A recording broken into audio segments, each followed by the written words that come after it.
Shadow of the Erdtree has finally been announced by From Software, and thank God, because the year 2024 has gotten off to a rocky start for video games. Skull and Bones and Suicide Squad have both been terrible. Then there's Helldivers 2, which is a good game, and Palworld, which is also a good game, but both of them have had technical issues at launch, and they still do at the time of this recording. To our great relief, Final Fantasy VII Rebirth, which many regard to be the first major juggernaut of the year, will be released at the end of February to save us all. And although gamers are happy Final Fantasy VII Rebirth is about to drop, I'm willing to bet that Square is also happy, seeing as the original rumors for Shadow of the Erdtree dropping in February 2024 just aren't true. See, as much as I look forward to Rebirth, I have to admit, and I'm pretty sure a lot of you feel the same, when Elden Ring drops something new, it's like when Drake drops an album. You better get out the way.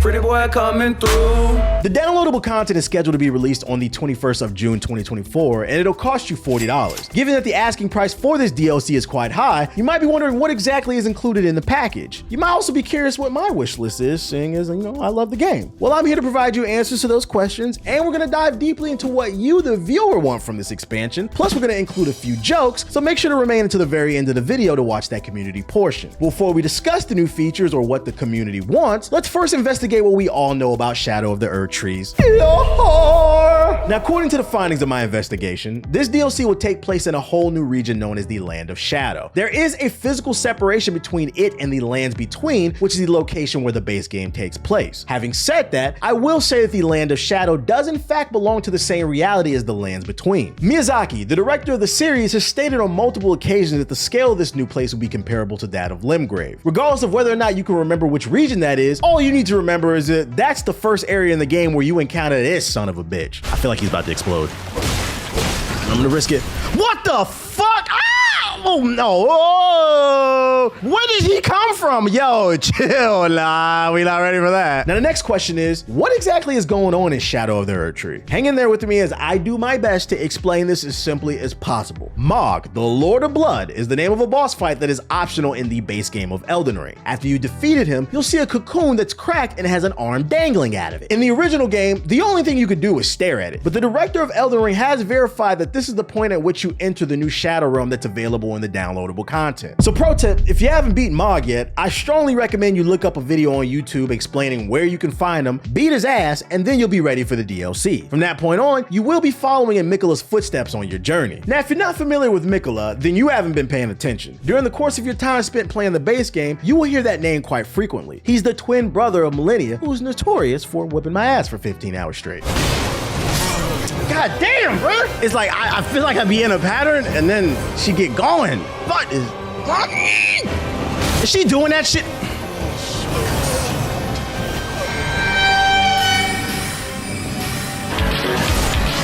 Motherfucking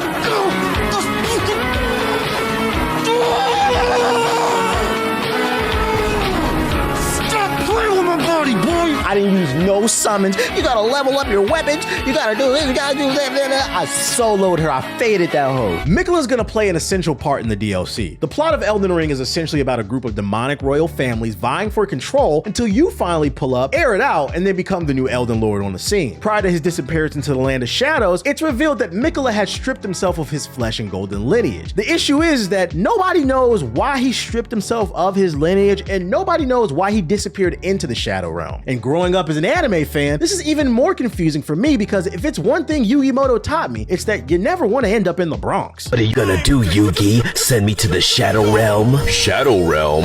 No, Kaiba, I'm sending you to the Bronx!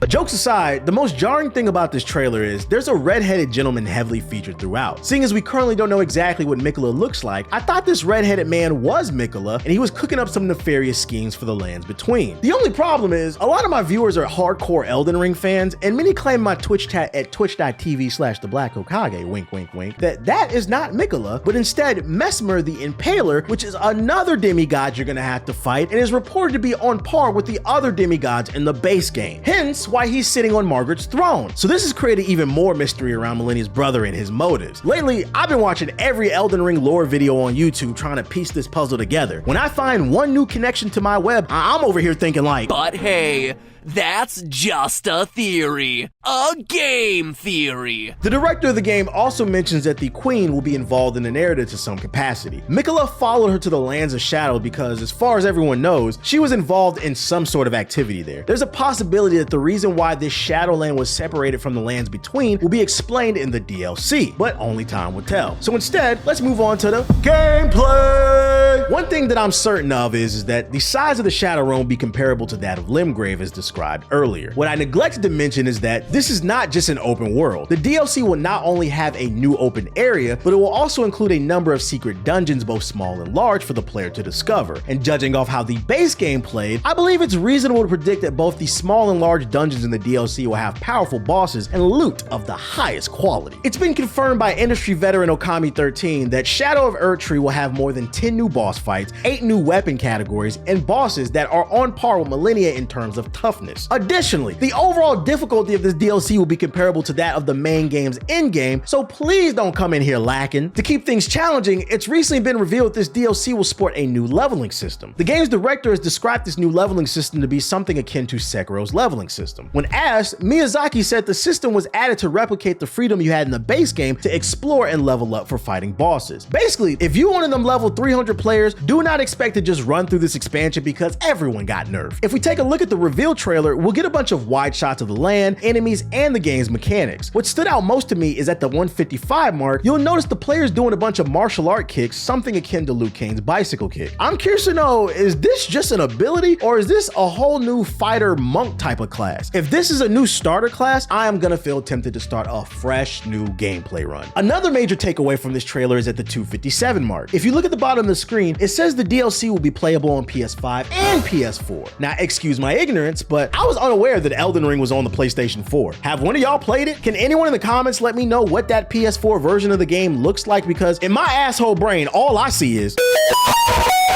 In my opinion, the most important thing I want to see are some new starter builds, which is why I inquired about the martial arts in the trailer previously. In addition, I would also like to see certain weapons that genuinely create new playstyles. I don't want to see the majority of these new weapons be lazy variations of things that we already saw in the base game. Also, From Software, please improve the online. The netcode for PvP is awful in Elden Ring, and it feels like not enough people discuss this. Invasions are already annoying because you can't turn them off without modding the game, but what's more annoying is it never feels like you have a fair shot at defending yourself when the game's hit detection is so inconsistent. And last, but certainly not least, I would like to see From Software remain true to their principles. In this day and age, when everyone feels the need to be a part of every discussion, I say fuck that. Put an end to attempting to please everyone and let them appreciate the artwork that you created. Millennia got nerfed like 3 times. There were individuals who told me that she was easy to fight, and I was just like, what the hell? Because the lady that you fought may not have been the same lady that I fought when the game first launched. And in addition, let's be real, a lot of y'all was playing Elden Ring on co-op, you was using summons, had the mimic tier. So as it stands, I can understand why some of you didn't think the game was difficult. But when it comes to the DLC, let's let the DLC be what it was designed to be according to all these, what the director said. It's supposed to be difficult. That's why there's a new leveling system. Let the DLC, let it be. Stop crying. Damn. And with my wish list out of the way, let's hear from you, the community. I recently took to Twitter and my YouTube community tab to ask you, the viewer, what you wanted to see in Shadow of Erdtree, and here's what some of you had to say. Mo says he wants to see a lot of bosses that'll make him hate his life. Headhunter Blake says he wants to see Millennia as a summon against the fight with Miquella. Ethos says he wants to see them incorporate Sekiro's sword deflecting mechanic. Icon Savant says he wants to see a TBH versus Miquella 24-hour stream. And I just heard that TBH says, fuck you. Captain Slander says he wants to see some guns up in this thing. Gin World TV says he wants to see some fur armor so he can pull up the fights dressed like a 70s pimp, baby. Anon James says he wants to see some big booty Latinos. Amrit says he wants to see a new platinum trophy that'll make his E-penis bigger. Okie Dokie says, I hope they give us a new ending in a covenant system. Dark Show Finesser says he wants to see me fighting Mesmer for 16 hours on stream. First of all, fuck you. Second, it was 15 hours. Stop letting my friends lie on me. Kel says he wants to see grappling moves like I don't know who that is, so instead I'm just gonna say, mucha lucha, it's the way of life. JB says he wants to see an actual story. GeoSuite responds to JB by saying, man, what the fuck is you talking about? Cactus says he wants to see slaves. Is that, wait, what the fuck? He did write that out. What the fuck? Nanjing says he wants to see sex. Jacko says he wants to see an easy mode. But sadly, Jack, I don't think From Software is going to be adding a game journalist mode to make things easy for you. So instead, you and everyone else is going to have to opt into another easy option. That easy option would be clicking the card you see on your screen right now. That'll take you to my previous video breaking down the shit I don't like about Ubisoft Skull and Bones.